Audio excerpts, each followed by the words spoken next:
Hey guys, welcome back to Cook Like Sasha. Today I'm going to show you guys the process of me making my Sunday dinner this week. It's pretty simple and easy to do, and if you guys want to see how I did it, just keep watching. I'll be making rice and peas, brown stew sliced fish, and a vegetable salad that is so amazing, guys. I can't wait to show you guys how this turned out, and it's been a while since I've had sliced fish, so I am super excited about this. First, I'm going to start off by adding 1 cup of peas and 3 cloves of garlic to a pressure cooker, and I'm going to allow that to pressure cook for about 15 minutes. In the meantime, I'm going to season my fish with some Maggi all-purpose seasoning, some Badia complete seasoning, and some Easy Spice fish and all-purpose seasoning. I'm going to season my fish evenly on both sides. You want to ensure that you're rubbing the seasoning into the meat of the fish, because when you go to fry the fish, some of the powder seasonings will come out into the oil, so just ensure that you press down as much as you can into the meat. I like to use whatever is left on my seasoning board to just season the sides of the fish to get that seasoning everywhere. So in the meantime, I have the oil heating up on the stove with some garlic, piece of thyme, and some scotch bonnet pepper in it. And you want to ensure that the oil is very hot before you put the fish to fry. Okay, so you want to be careful when you put the fish in the oil, guys, because it's going to splash everywhere. So just be careful with that. So you're going to ensure that the fish is frying very well. Don't turn it too quick, because number one, you want it to get that nice brown coating on the side, nice golden color before you turn it, so that your fish don't break. And you have to ensure that the oil is hot. So just monitor the temperature, take your time, turn your fish, and then you're going to take them out and put them one side. In the meantime, you're going to chop up all the seasonings that you need for the brown stew sauce. Here I'm just checking on my peas to see if they're nice and soft. You can just give them a nice squeeze test, or you can taste it to decide when it's done cooking. Here I'm showing you guys that the bread peas is responsible for giving the rice that nice brown color. It's not actually brown rice. Here I am sauteing all the seasonings that I am going to use to make my brown stew sauce. I'm actually using some of the oil that was left over from frying the fish, so it's going to give the seasonings a very nice flavor. So I'm just putting in everything together. I'm leaving behind some of the colored sweet peppers for later to give my dish, that nice pop of color. So I'm just going to saute everything and cover the pot and allow those to begin sweating and releasing some juices. In the meantime, I'm going back to cooking my rice and peas. Here I'm just adding about a cup of coconut milk powder, and I'm going to mix it with a little warm water until it's very nice and smooth. I'm not using a lot of water because I don't want it to be kind of drawn out, or as Jamaicans would say, we don't want it to long out, so I'm not using a lot of water. In the meantime, I'm going back to check on my brown stew sauce to see how it's coming along. As you can see, the seasonings, they're getting nice and cooked down. Now I'm going to add some hot water, and I'm going to allow everything to start coming together, especially the tomatoes. I want all the tomato pulp to just be released and to give the sauce that nice color.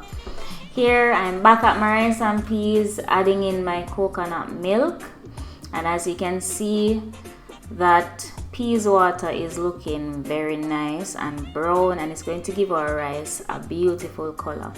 Here I'm just adding in my crushed scallion with a piece of thyme, and of course that scotch bonnet pepper for that beautiful flavor. I'm next going to allow that to come to a boil. While that is boiling up, I'm going to add 2 cups of jasmine rice to a strainer. I'm going to wash my rice, and then I'm going to add it to my rice and peas water. This is so good, guys, and easy too. Like, seriously, guys, don't be afraid of rice and peas. Next, you just want to season the water to your liking. Remember that the peas, they were in the pressure cooker with salt, so you don't want to add too much salt.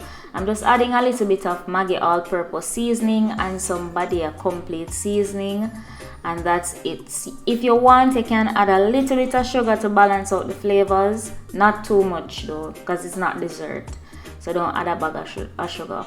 So next, you're just going to cover the pot, leave it on low, and allow your rice to steam.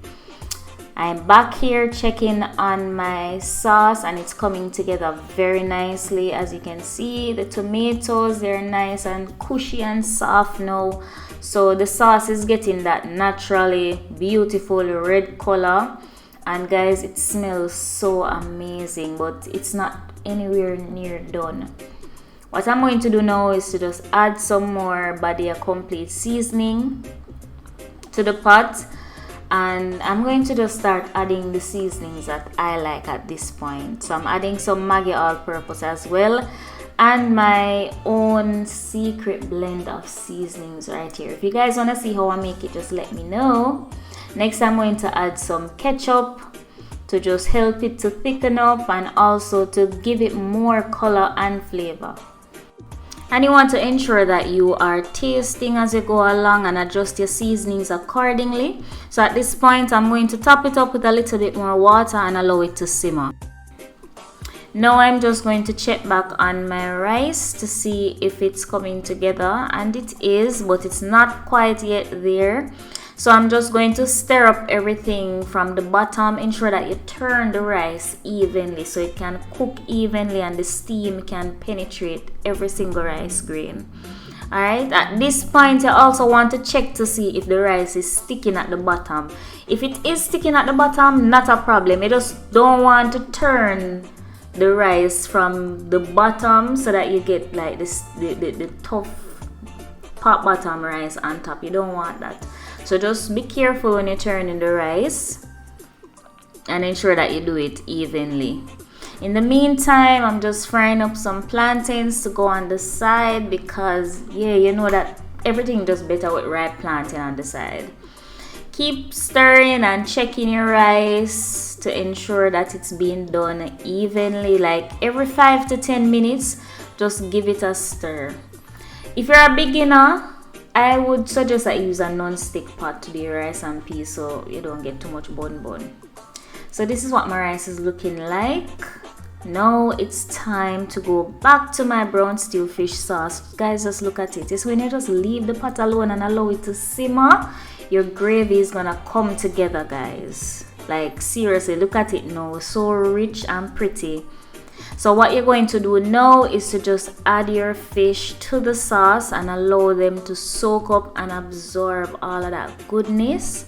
That's the reason why you have to use enough water to make the brown stew fish sauce, because the fish is going to absorb a lot of the gravy and you want to have gravy when you're plating. So just allow the fish to kind of, swim in the sauce and just absorb all of that goodness and rehydrate. So you're going to cover the pot and allow it to simmer down. Oh, but before I do, I'm going to add the seasonings that I left back. So the thyme and my colored bell peppers and a little bit of scallion. I'm just going to add those on top, cover the pot and allow them to simmer and kind of soften up, and then we'll be done with the fish.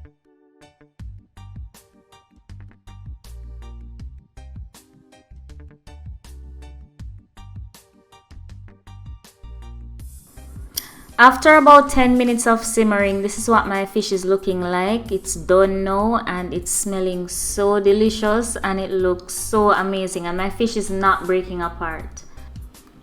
Next, I'm going to start making a nice vegetable salad by shredding up some carrots and some cabbage using the medium side of my grater.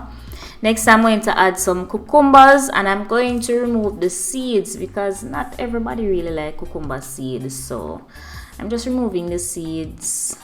And then I'm going to slice them up very small and add them to the carrots and the cabbage.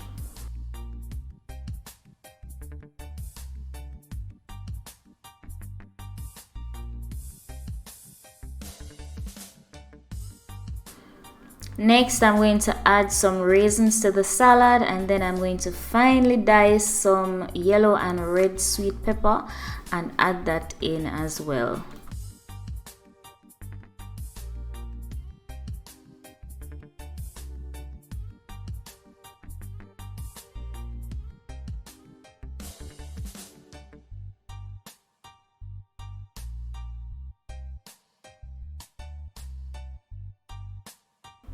Next, I'm going to chop up some apple very fine as well, kind of similar to the cucumber. But first, I'm removing the seed of the apple, and I'm going to slice them and then finely chop them.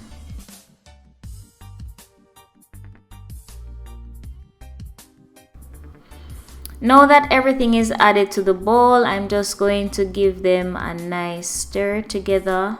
Get everything evenly mixed. I'm using a spoon, but maybe a fork or some tongs would be better at this point.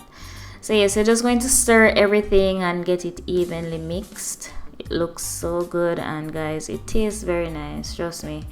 I forgot to add the lettuce, but if you have lettuce at this point, you can also chop up some lettuce very fine and just add it in. It's a good way to just get everything in the salad all at once.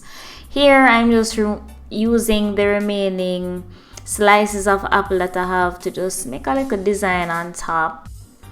And this is what the finished salad looks like. So at this point, my dinner is done, and I'm just making up a little plate with my rice and peas. Guys, just look at the color on my rice and peas. This is why you don't skimp on the peas. If you want that nice red rice, that nice pretty color, you have to ensure that you add enough peas, and you don't put on the peas in one bag of water, because you want the peas to retain that nice red rich color. And now I'm just adding on a piece of fish, and I'm putting down some gravy with those sweet peppers. Oh my god, this was so good, guys. So delicious. The gravy nice and just rich. And then I'm going to top it off with my salad on the side.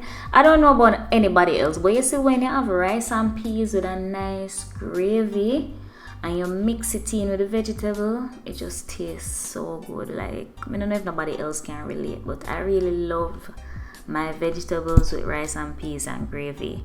And then I'm going to just catch on 2 plantains on the side, and dinner is done.